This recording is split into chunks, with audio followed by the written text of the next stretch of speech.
की अध्यक्षता सरपंच जयपाल जी बामलास, हमारे पूर्व प्रधान पवन जी खरबास, हमारे सरपंच गुड्डाबावनी के बजरंग जी, खेतड़ केट के सरपंच रविराज जी, हमारे मैनपुरा के सरपंच महेंद्र जी,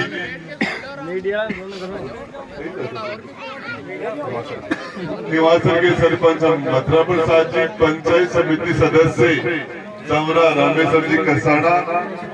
आज के कार्यक्रम के अंदर हमारे ब्लॉक शिक्षा अधिकारी आत्माराम जी, ब्रजराज जी, हमारे जो जितने भी प्रिंसिपल साहब और किशोर जी चमरा, हमारे शीश राम जी खंडाना, गासी जी के सारे सभी लोग, सम्मानित मंच, रामपुरा बामलास की संतू और सुरमाओं की धरती पर मेरे पिता तुल्य बुजुर्गों, नौजवान साथियों, माँ जगदम्बा के समान माता और बहनों, मोतियों से महंगे हमारे प्यारे बच्चों, सबसे बाद में बोलने के लिए सबसे बड़ी परेशानी है कि बोलने के लिए कुछ बचता ही नहीं है, और जो बातें बोली जा चुकी उनको दोबारा बोलने से समय ही खराब होता है। मैं तो आपको एक चीज बताना चाह रहा हूं, मैं तो आप लोगों के बीच में ही, आप लोगों के बीच में से एक था। न मेरे कोई पिताजी मंत्री थे, न कोई राजनीतिक पृष्ठभूमि थी, न मेरे पास कोई बड़ी पार्टी थी, न मेरे किसी बड़े समाज मेरे पीछे था। आप सारे बड़े बड़े और छोटे भाई और बहनों ने इतना लाड प्यार और इतना बड़ा विश्वास दिया। 36 कौम के वाल्मीकि समाज से लेकर ब्राह्मण समाज तक 36 कौम के मेरे बड़े और छोटे भाई और बहन, जिन्होंने मेरे पर विश्वास करके 3 बार विधानसभा का चुनाव जिताने का काम, यदि मेरी खाल की जूती बना के भी पहना तो मैं आप लोगों का कर्जा नहीं उतार सकता। आप सारे लोगों ने इतना शानदार स्वागत, सब ने अपने जरूरी काम छोड़ के, घर में एक भी ऐसा बंदा नहीं है यहाँ जिसके घर के अंदर कोई जरूरी काम नहीं हो। परिवार के अंदर रिश्तेदार आए होंगे, खेत में काम होगा, 100 काम थे। आप अपने सारे जरूरी कामों को छोड़ के, और आप लोगों ने जो शानदार कार्यक्रम किया, मैंने मेरे 20-25 साल के कार्यकाल में समय में रामपुरा गांव के अंदर इतनी बड़ी तादाद के अंदर लोगों को पहली बार देख रहा हूं, संबोधित कर रहा हूं। कार्यक्रम के आयोजक पूरी नौजवान टीम, सरपंच साहब के साथ, चाहे हमारे केट सरपंच साहब की टीम थी, चाहे हमारे पवन जी खरबास और बजरंग जी के साथ भाई संदीप इनकी टीम थी, गुड्डाबावनी से, चाहे मैनपुरा सरपंच, चाहे हमारे बामला सरपंच, सारे लोग, और मन से ऐसा लग रहा है जैसे मैं मेरे परिवार के सारे सदस्य, और जब आपकी तरफ देखता हूं तो एक भी चेहरा ऐसा नहीं नजर आ रहा जिसको नाम से नहीं जानता। सब अब सबसे भाषण कब दूंगा, मुझे बामला जाना है, जयपुर से सीधा आया, उस नाम में ले रहा हूं तो मुझे सभी के नाम जानता हूं, तो एक घंटा तो नाम लेने में निकल जाएगा। लेकिन आपको बता रहा हूं, बहुत बड़ी बात है, बहुत बड़ी बात है कि रामपुरा गांव में इंग्लिश मीडियम की 12वीं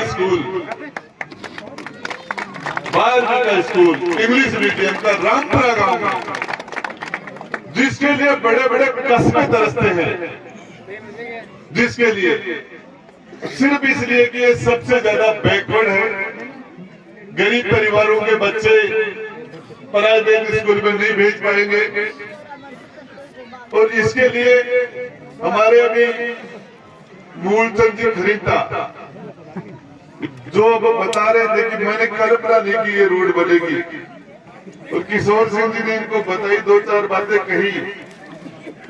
मैं किशोर सिंह जी चमरा को बताना चाह रहा हूँ, लोकतंत्र में विपक्ष के बिना तो लोकतंत्र की कल्पना नहीं की जा सकती।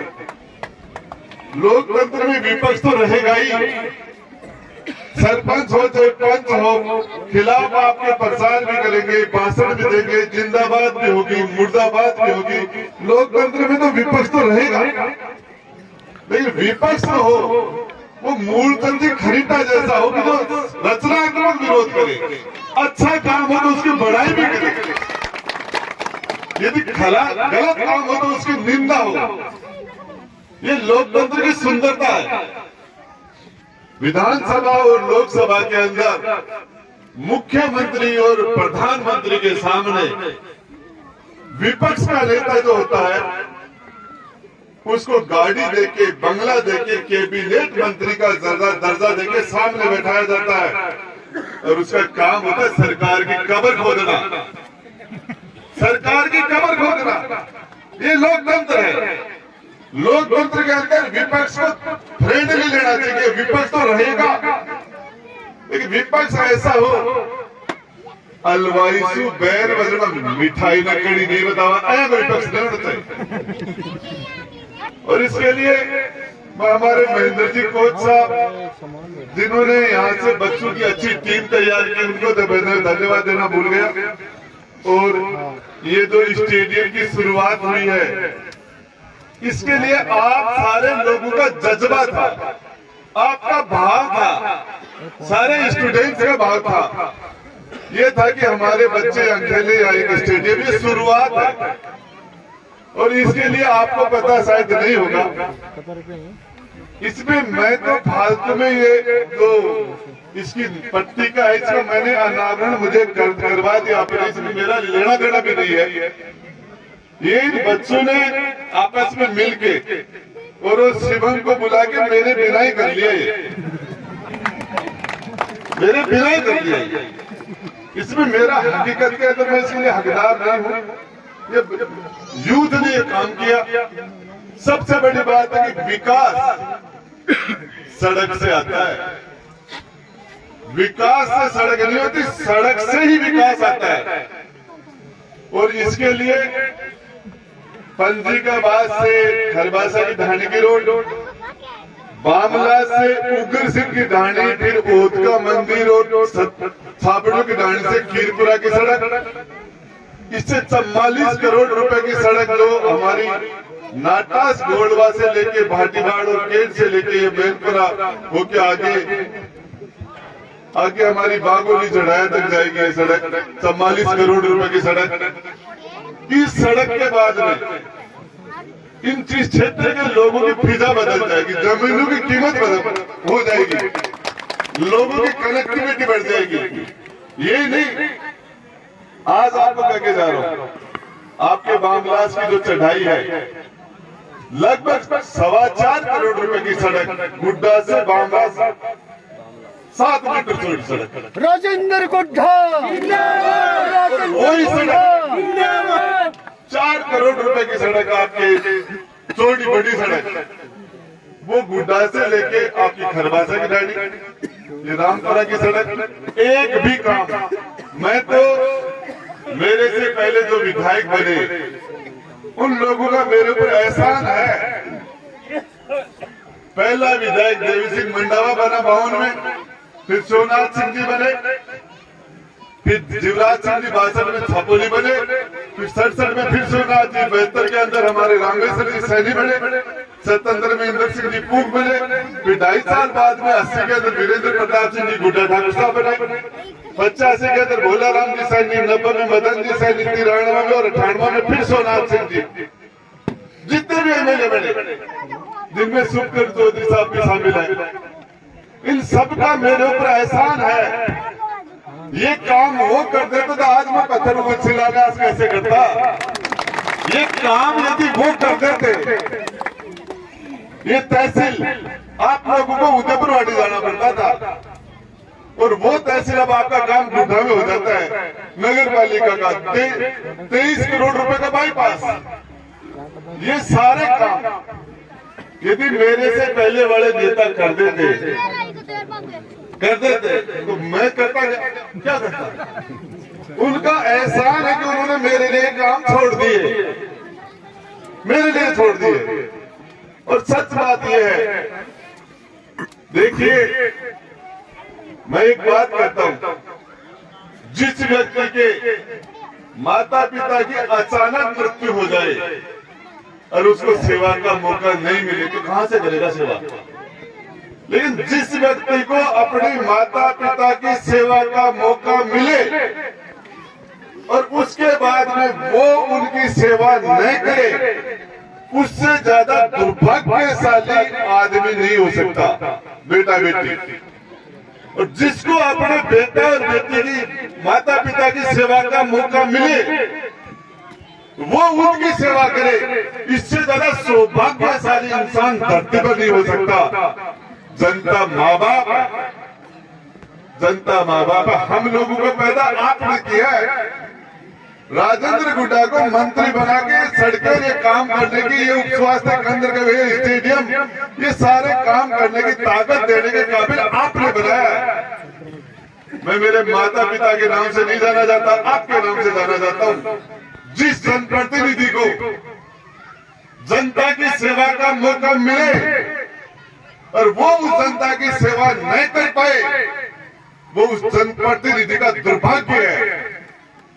और जिस जनप्रतिनिधि को जनता का सेवा का मौका मिले वो सेवा करे, उससे ज्यादा सौभाग्यशाली जनप्रतिनिधि नहीं हो सकता, कोई नहीं हो सकता जिसको मौका मिले। और आप लोगों ने सरपंच साहब यहाँ बैठा है, आपने बनाए। महेंद्र ने आपको कहा, महेंद्र ने कि मुझे 2 साल तक कोरोना में हम काम ही नहीं कर पाए, हम घरों में कैद हो गए थे, घरों में कैद हो गए। सरकार की उठा पटक में हम 2-3 बार होटलों में बंद हो गए थे। मुझे 2 साल तक तो काम करने का मौका ही नहीं मिला। लेकिन जब मुझे पता चला कि 2 साल अब मेरे कोरोना में खराब हो गए, मैंने कि रात और दिन काम करूंगा, इनको डबल कर दूंगा तो कोविड में जो नुकसान हुआ उसके रात और दिन काम करके। देखिए सबसे बड़ी बात है, जो मेरे पास कोई व्यक्ति किसी काम के लिए आता है, चाहे जयपुर आए, चाहे कहीं गिरावली आए, कहीं भी आए, मैं सोचता हूँ कि आने वाला आदमी किस पार्टी और किस जाति का है, किसने वोट दिया, नहीं, ये आदमी मेरे पास आ गया। अब इस आदमी को मैं इसके घर निराश कैसे भेजूं, निराश कैसे जाए, मेरे पास आ गया तो ये यहाँ से वापस घर जाने के काबिल बनाऊंगा इसको। एक आदमी गाड़ी लेके जयपुर आ जाता है, 5-7 लोग साथ होते हैं, यदि आप उनका काम नहीं करोगे तो वापस उदास मन से घर कैसे पहुंचेंगे वो, चाहे वो कुछ भी हो। उन्होंने कुछ भी किया, उन्होंने कुछ भी किया, इससे क्या फर्क पड़ता है। मैं आपको बताना चाहूँ, महेंद्र जी, मूलचंद जी आप नहीं, ये महेंद्र जी भी मेरे खिलाफ थे, ये जयपाल जी भी मेरे खिलाफ थे। मैंने मेरे कर्मों से लोगों को अपने से जोड़ा है, मैंने मेरे कर्म से, मुझे ये पता है कि मूलचंद जी मेरे साथ नहीं है, तो मैं कोशिश करता हूँ कि मैं ऐसा काम करूं, मुझे कोई मौका मिले और ऐसा काम करूं तो मूलचंद जी के ऊपर कोई एहसान आ जाए काम का। तो ये रात दिन मेरे खिलाफ बोलते हैं, तो कम से कम दिन में बोलना बंद कर दे। फिर दूसरा मौका मिले तो मैं इनको रात में भी बोलना, फिर इनको मैं सोचूं कि कम से कम ये रात दिन तो गाड़ी लेके घूमते, अपना वोट के खिलाफ देते, लेकिन दूसरों को खराब नहीं करे, 5 काम इनके कर दूंगा तो ऐसा ये होता है लोकतंत्र। लोकतंत्र का मतलब ये होता है। एक सबसे बड़ी बात यह है कि एक माँ, उसका एक धर्म है माँ का कि उसके 5 बच्चों में से सबसे कमजोर बच्चे का माँ लाड प्यार सबसे ज्यादा करे, तो सबसे कमजोर बच्चा। और राज धर्म भी है कि कुर्सी पर बैठने वाले का भी ये धर्म बनता है कि सबसे गरीब, सबसे कमजोर, उसका लाड प्यार, उसका ध्यान ज्यादा रखा जाए। ये राजनेता का धर्म होना चाहिए। और मैं आपको एक बात बताना चाह रहा हूँ, इस देवनारायण भगवान के सामने खड़ा होकर मेरे गुरु ने मुझे एक ही बात कही थी, मेरे गुरु ने, कुर्सी पर बैठ के न्याय करना। ईमानदारी से कहता हूँ, मैं जब भी बैठता हूँ, मैंने कभी भी मैंने ये नहीं किया कि ये जाति किसकी है, कुर्सी पर बैठ के मैंने न्याय करने की कोशिश की। हम कोई भगवान नहीं, हम परफेक्ट नहीं, हमसे गलती हो जाती है। गलती किसी से भी होती है, दुनिया में कोई भी आदमी परफेक्ट नहीं है, हम भी परफेक्ट नहीं है, लेकिन नीयत खराब नहीं होनी चाहिए। मैंने कभी भी कोई जातिवाद की बात हो, क्या होता है जातिवाद, क्या होता है जातिवाद?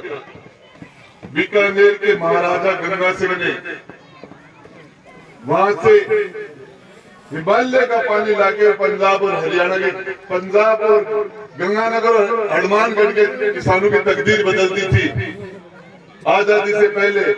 और न्याय के लिए अपने बेटे कुंवर विजेंद्र सिंह को फांसी पर लटका दिया था न्याय के लिए एक बाप ने। दूसरे दिन उस राजा ने उसी बेटे के नाम से हॉस्पिटल की नींव रखना था, महाराजा गंगा सिंह।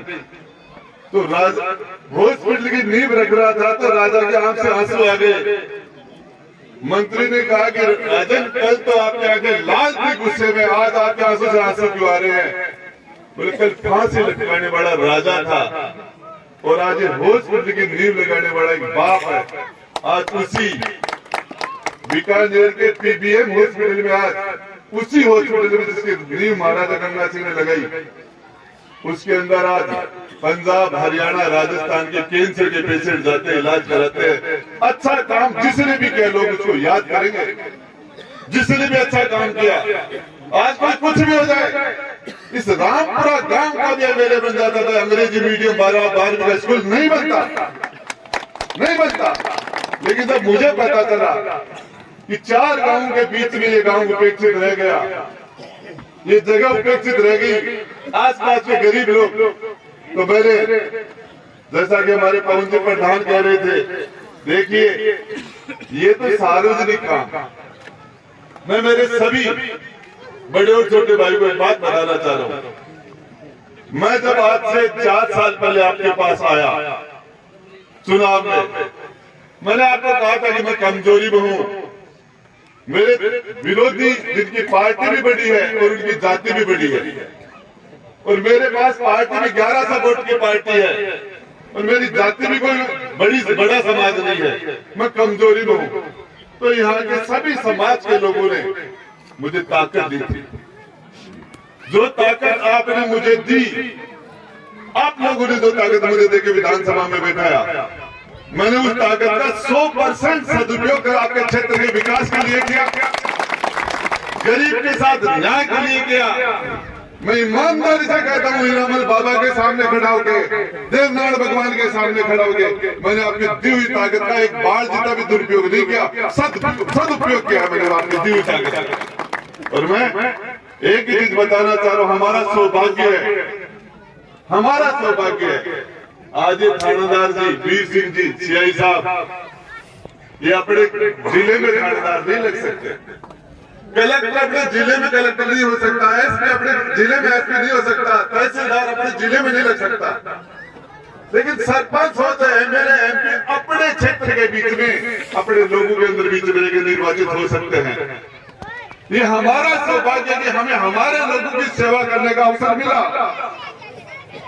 और आज आपको ये कहते हुए मुझे खुशी हो रही है, जब मुझे सरकारी बंगला मिला तो मैंने उस जगह बंगला लिया जहां कोई नहीं लेना चाहता। मुख्यमंत्री जी ने कहा बुढ़ा यहाँ बंगला क्यों लेना है, इसमें तो सवाई मानसिंह हॉस्पिटल के सारे मजदूर आ जाएंगे, सारे मरीज आ जाएंगे, तू कहाँ रहेगा इसमें? मैंने कहा इसीलिए ले रहा हूँ कि मेरे क्षेत्र के सारे मरीज और उनके पेशेंट के लोगों की मैं यहाँ सेवा कर सकूं। मैं आपको बताना चाह रहा हूँ, हाथ जोड़ के बताना चाह रहा हूँ, कोई भी उदयपुर झुंझुनू सीकर पूरे क्षेत्र से कोई भी आदमी गया सवाई मानसिंह हॉस्पिटल में तो उसको भर्ती कराना है, आयुष्य दिलाना है, जांच दिलानी है, उसको ब्लड दिलाना है, उसका टाइम पर ऑपरेशन कराना है, उनकी रहने की व्यवस्था करनी है, खाने पीने की व्यवस्था करनी है। इसके लिए मैंने पूरी ताकत से मैं कोशिश करता हूँ। 4-5 आदमी छोड़ रहे, ऐसा कोई दिन नहीं होता जिसके लिए 10 से 15 फोन सवाई मानसिंह हॉस्पिटल या दूसरे डॉक्टर को नहीं करूं। मेरे कहने से जो ऑपरेशन 1 महीने बाद में होने वाला हो, एक महीने पहले हो जाता है। मेरे कहने से जो आईसीयू सीरियस पेशेंट को नहीं मिल रहा हो आईसीयू, वेंटिलेटर मिल जाता है उसको, आईसीयू कमरा मिल जाता है उसको, मेरे कहने से उसकी जान जल्दी हो जाती है मेरे कहने से। और इसी काम के लिए एक दिन में मुझे कहा, सीएम साहब ने कहा गुड्डा तेरा अजमेर डिवीजन के अंदर राजस्थान में तेरा पहला नंबर है। मैंने कहा किसी में? बोले बिजली की चोरी में,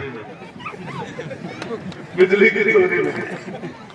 तो हकीकत यह है कि मैंने कभी भी कोई 20,000 के लिए इधर घूमता, मुझे मिल जाता भैया मत, ये थोड़ी बताओ कहां जाएगा। मैंने एक जगह भी आज तक ये पक्ष है, ये विपक्ष है, ये तेरा है, ये मेरा नहीं, जीतने के बाद सेवा करे और उसके बाद में चुनाव के बाद में जो तेरा करेगा मेरा करेगा उसका काम है, हम हमारा करेंगे। लेकिन मैं एक ही चीज बताऊं, यदि ये जाति का गणित नहीं हो, जातिवाद की बीमारी नहीं हो, तो मेरे सामने कैंडिडेट नहीं है। जिस कैंडिडेट भगवानाराम सैनी कांग्रेस का कैंडिडेट, उनकी सैनिक समाज के वोट उनके अलग कर दो, उनके वोटों में से बाहर निकाल दो और कांग्रेस पार्टी के वोट बाहर निकाल दो। भगवानाराम सैनी के पास 25 वोट जेब में नहीं है, 25 जेब में नहीं है। और हमारे चौधरी साहब सुखकर्ण जी की बीजेपी और जाट समाज का वोट अलग कर दो, उसके बाद में वोट उनके पास भी नहीं है।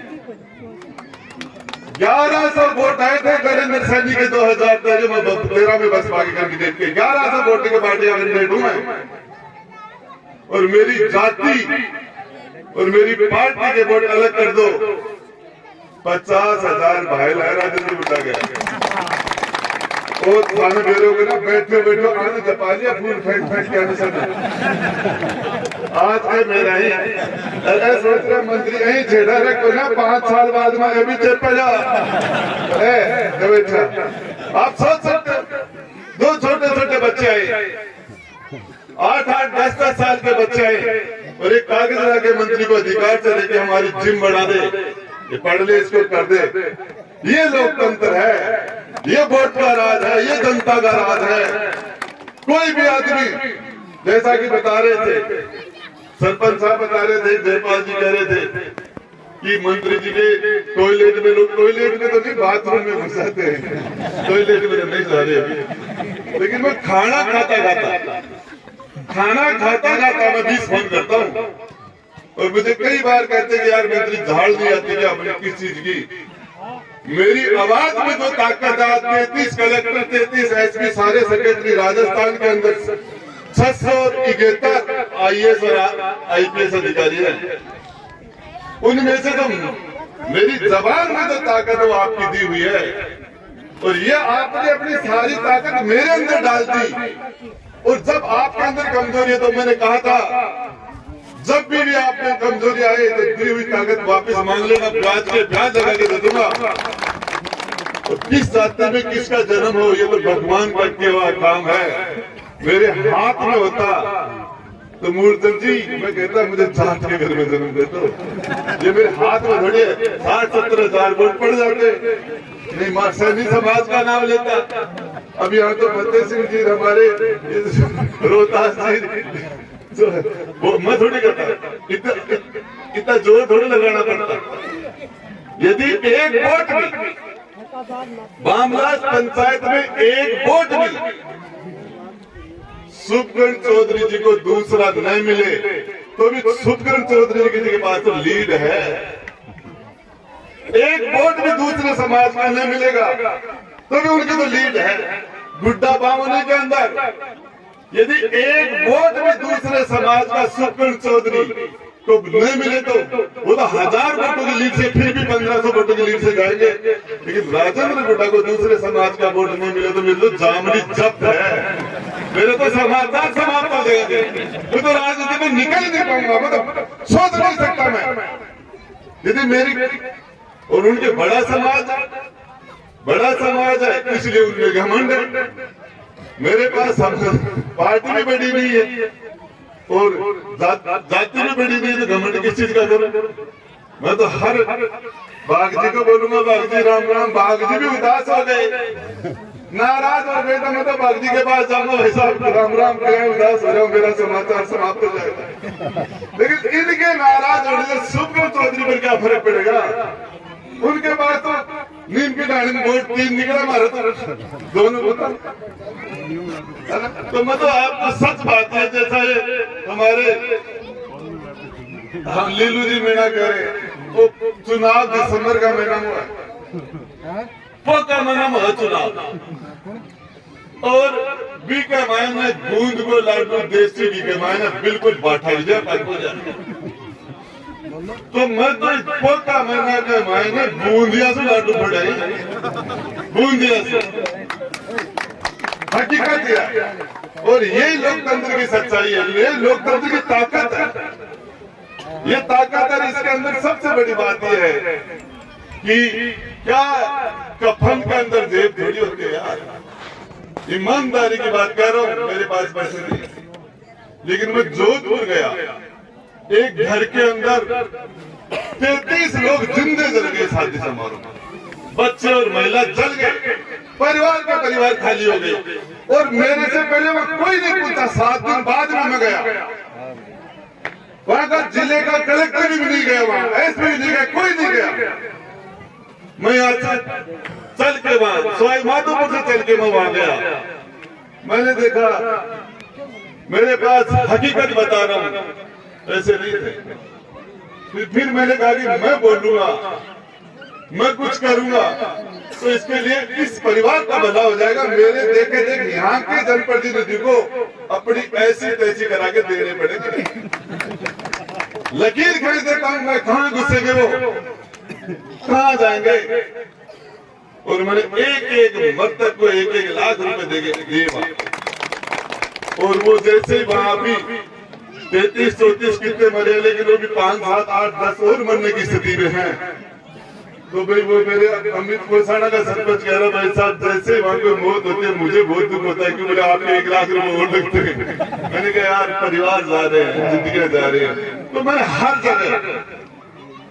जगह जाके, वहां वो राजपूत नहीं थे, शादी के अंदर सभी लोग थे, नाई भी था, ब्राह्मण सभी चढ़ गए, तो एक जाति का आदमी नहीं था वहां। शादी समारोह में हमारे सारे लोग होते हैं, अलग बात है कि जिसकी शादी उसके घर के लोग ज्यादा थे, लेकिन मर्तबों में सभी थे, और इससे कोई फर्क भी नहीं पड़ता। मैं निकल रहा था इधर से, छावस रोड गेट के बीच में 2-3 घायल लोग पड़े थे, 1 घंटे से किसी ने नहीं उठाया, और इतना ज्यादा खून निकल रहा था। मैंने उठाया, हाथों हाथ फोन लगाया, एम्बुलेंस में डाला, स्थिति खराब थी, और उसको वहां से डाल के, और मैंने हॉस्पिटल की सारी व्यवस्था की। भगवान नहीं बच पाया, वो आदमी जयपुर जाने के बाद उसकी मृत्यु हो गई। लेकिन वहां से निकलने के बाद मैं गुड्डा से फिर निकला, तो बिजाने के बाद फिर एक्सीडेंट, 1 घंटे बाद में वो रोड पर 3 पड़े, एक के पांव टूट गए, वहां भी कोई नहीं उठा रहा। मैंने उसको उठा के और गाड़ी में डाल के और लेके गया, फिर एम्बुलेंस में आ गई थी घर में। तो मैं आपको बताना चाह रहा हूँ, मैं सोच रहा था कि अब 3रा एक्सीडेंट मुझे दोबारा मिल गए तो लोग कह देंगे यार, विरोधी ये कह देंगे मूर्तन जी कि यार किसी के सामने क्यों आ रहे हैं, सारे खुद तो नहीं करवा रहे एक्सीडेंट। तो दिमाग में आ गया यार, विपक्ष के लोग क्यों बोलेंगे कि बार एक्सीडेंट, एक दिन में 2 एक्सीडेंट हो गए। मैं सुजानगढ़ से सालासर से निकल रहा था, एक गाड़ी के अंदर इतना खतरनाक एक्सीडेंट हुआ, एक अधिकारी उसके अंदर फंस गया, और उस जगह तेल बिखर गया, और आग शॉर्ट सर्किट से आग लगने की स्थिति आ रही थी। मैंने हाथों तार काट के बड़ी मुश्किल से, मुझे पता ही नहीं कहाँ का आदमी। तो सबसे बड़ी बात यह है, सबसे बड़ी कि यदि कोई एक्सीडेंट हो जाए, कोई भी घायल है, तो सरकार ने घोषणा, आपसे कोई पूछताछ नहीं होगी, उसको हॉस्पिटल पहुंचाने वाले को 5000 रुपए गवर्नमेंट इनाम देती है। कोई भी घायल को यदि हॉस्पिटल पहुंचाता है तो उससे कोई पूछताछ नहीं होगी। यदि ये हमारे छावसरी के पास और केट के बीच में रोड पर वो एक्सीडेंट टाइमली हॉस्पिटल पहुंच जाता तो उसकी जान बच जाती। तो मेरा आपसे सभी से निवेदन है, आपने बहुत शानदार कार्यक्रम किया।